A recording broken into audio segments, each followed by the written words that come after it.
Bismillahirrahmanirrahim. Assalamualaikum warahmatullahi ta'ala wabarakatuh. Ketemu lagi di channel Indra Edu. Untuk hari ini kita akan belajar bareng lagi materi mata pelajaran PPKN kelas 11 bab 6. Ini adalah pertemuan ketiga di bab 6. Adapun subbab materinya yaitu tentang faktor pendorong dan penghambat persatuan dan kesatuan bangsa Indonesia. Oke, seperti biasa jangan lupa teman-teman subscribe channel ini terlebih dahulu dan juga like, komen, dan boleh share kepada teman-teman kelas yang lainnya supaya kita semua bisa menebar manfaat yang lebih banyak lagi. Baik, adapun pembahasannya yang pertama adalah tentang faktor pendorong persatuan dan kesatuan bangsa Indonesia. Yang kedua pembahasannya yaitu tentang faktor penghambat persatuan dan kesatuan bangsa Indonesia. Nah, yang pertama, faktor pendorong persatuan dan kesatuan bangsa Indonesia. Nah, persatuan dan kesatuan suatu negara yaitu merupakan faktor utama yang menentukan keberhasilan pembangunan yang dijalankan. Nah, begitu juga dengan Negara Kesatuan Republik Indonesia yang tengah melaksanakan pembangunan di segala bidang. Indonesia sangat memerlukan adanya apa? Yaitu adanya persatuan dan kesatuan di antara siapa? Di antara rakyat Indonesia. Nah, suatu program pembangunan tidak akan terlaksana dengan baik dan mencapai suatu keberhasilan jika kondisi terpecah belah atau tidak adanya persatuan dan kesatuan di antara warga negaranya. Maka dengan demikian ya, persatuan dan kesatuan negara Kesatuan Republik Indonesia mempunyai peranan penting dalam menentukan keberhasilan pembangunan yang sedang dilaksanakan di negara kita. Nah, ada 3 faktor yang dapat memperkuat persatuan dan kesatuan dalam Negara Kesatuan Republik Indonesia, yaitu yang pertama adalah Sumpah Pemuda, yang kedua adalah Pancasila, dan yang ketiga adalah Semboyan Bhinneka Tunggal Ika. Yang pertama adalah Sumpah Pemuda, di mana Sumpah Pemuda itu merupakan sumpah yang menunjukkan kebulatan tekad seluruh pemuda Indonesia yang merupakan unsur utama perjuangan bangsa dalam melawan penjajah untuk mempersatukan seluruh rakyat Indonesia dalam perjuangan meraih kemerdekaan. Sedangkan nilai-nilai utama dalam Sumpah Pemuda yaitu satu tanah air, satu bangsa, dan satu bahasa, yaitu bahasa Indonesia. Ikrar satu tanah air, satu bangsa, dan satu bahasa telah menjadi penyemangat bagi bangsa Indonesia, yaitu untuk bersatu. Ikrar ini juga telah memberikan manfaat-manfaat lainnya seperti apa? Yaitu seperti mempererat hubungan kekeluargaan dan persaudaraan di antara bangsa Indonesia. Lalu membina kerukunan hidup dalam masyarakat, berbangsa dan bernegara, dan menumbuhkan kesadaran bahwa ancaman terhadap satu pulau atau daerah berarti ancaman bagi seluruh tanah air Indonesia. Nah, ikrar inilah yang dapat memperkukuh persatuan dan kesatuan dalam Negara Kesatuan Republik Indonesia. Yang kedua adalah Pancasila. Nah, Pancasila dapat memperkukuh persatuan dan kesatuan dalam Negara Kesatuan Republik Indonesia.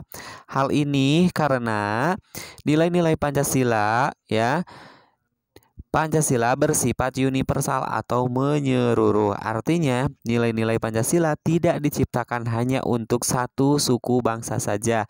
Nilai-nilai Pancasila juga tidak hanya diperuntukkan bagi penganut agama tertentu saja. Akan tetapi, nilai-nilai Pancasila berlaku dan menjadi pedoman hidup rakyat Indonesia tanpa memandang perbedaan suku bangsa, agama, budaya, bahasa, dan sebagainya. Nah, dengan demikian dapat dikatakan bahwa Pancasila dimiliki dan digunakan oleh semua unsur bangsa Indonesia. Yang ketiga adalah Bhinneka Tunggal Ika. Nah, Arti dari Bhinneka Tunggal Ika yaitu walaupun berbeda-beda tetapi tetap satu jua. Inti dari semboyan Bhinneka Tunggal Ika adalah adanya persatuan dalam berbagai perbedaan. Kondisi bangsa Indonesia yang diliputi oleh berbagai perbedaan dapat dipersatukan salah satunya dengan apa? Yaitu dengan melaksanakan dari makna semboyan Bhinneka Tunggal Ika.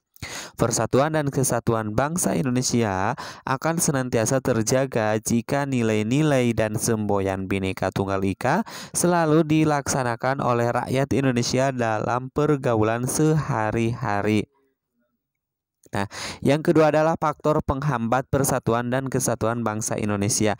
Sebagaimana diuraikan pada bab sebelumnya, bahwasanya persatuan dan kesatuan bangsa merupakan syarat mutlak untuk memperoleh kemajuan bangsa. Akan tetapi, dalam kenyataannya kita sering melihat berbagai peristiwa yang mencerminkan gejala perpecahan bangsa seperti apa?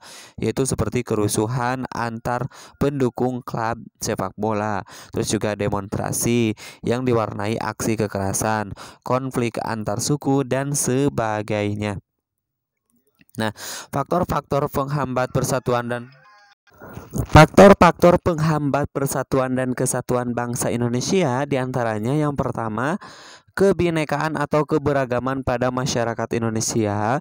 Yang kedua adalah geografis. Yang ketiga adalah munculnya gejala etnosentrisme. Yang keempat adalah melemahnya nilai budaya bangsa. Dan yang terakhir adalah pembangunan yang tidak merata.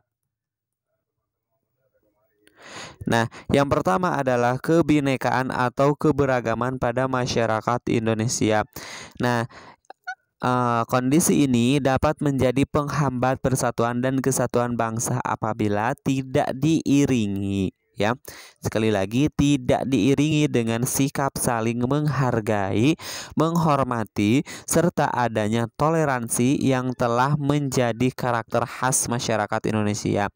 Jadi, yang harus kita garis bawahi adalah tidak diiringi. Ya, tidak diiringi dengan beberapa sikap, yaitu tidak saling menghargai itu ya, tidak saling menghormati atau tidak saling toleransi ya. Dimana toleransi ini merupakan karakter khas dari masyarakat Indonesia, atau saling menghargai atau saling menghormati ini merupakan karakter dari khas masyarakat Indonesia. Terus juga faktor dari kebinekaan atau keberagaman masyarakat Indonesia yang dapat berpotensi menghambat persatuan dan kesatuan bangsa Indonesia itu yaitu munculnya perbedaan pendapat yang memicu lepas kendali, yang memicu lepas kendali, lalu tumbuhnya persatuan atau tumbuhnya perasaan kedaerahan yang berlebihan yang dapat memicu terjadinya konflik antar daerah atau antar suku. Nah, yang kedua adalah faktor geografis. Wilayah Indonesia yang terdiri dari pulau-pulau dan kepulauan memiliki karakteristik yang berbeda. Kondisi ini dapat semakin memperlemah persatuan dan kesatuan bangsa apabila ketimpangan dan ketidakmerataan pembangunan dan hasil-hasil pembangunan masih belum dapat diatasi. Yang ketiga yaitu munculnya gejala etnosentrisme. Etnosentrisme merupakan sikap menonjolkan kelebihan-kelebihan budayanya dan menganggap rendah budaya suku bangsa lain. Hal tersebut apabila tidak diatasi tentunya akan memperlemah persatuan dan kesatuan bangsa. Yang keempat adalah melemahnya nilai budaya bangsa. Nah, nilai-nilai budaya bangsa dapat melemah apabila atau akibat kuatnya pengaruh budaya asing yang tidak sesuai dengan kepribadian bangsa. Jadi, nilai-nilai budaya dapat melemah yaitu adanya atau karena akibat dari adanya pengaruh budaya asing yang tidak sesuai dengan kepribadian bangsa. Nah, baik melalui kontak langsung maupun dengan melalui kontak tidak langsung. Kontak langsung itu contohnya apa? Yaitu melalui unsur-unsur pariwisata. Sedangkan kontak tidak langsung antara lain melalui media cetak, yaitu baik majalah, tabloid, atau media elektronik, yaitu televisi, radio, film, internet, telepon seluler yang mempunyai fitur atau fasilitas lengkap.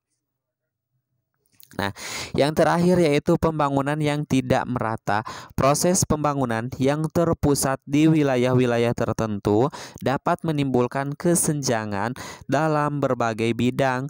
Hal ini atau hal tersebut apabila tidak diselesaikan, yaitu dapat melemahkan persatuan dan kesatuan bangsa. Nah, itu kelima faktor yang dapat atau yang berpotensi menghambat persatuan dan kesatuan bangsa Indonesia. Diantaranya tadi ada faktor kebinekaan atau keberagaman pada masyarakat Indonesia, lalu faktor geografis, lalu faktor munculnya gejala entrosentrisme, lalu faktor melemahnya nilai budaya bangsa, dan yang terakhir adalah faktor pembangunan yang tidak merata. Semoga bermanfaat. Sekian dan terima kasih.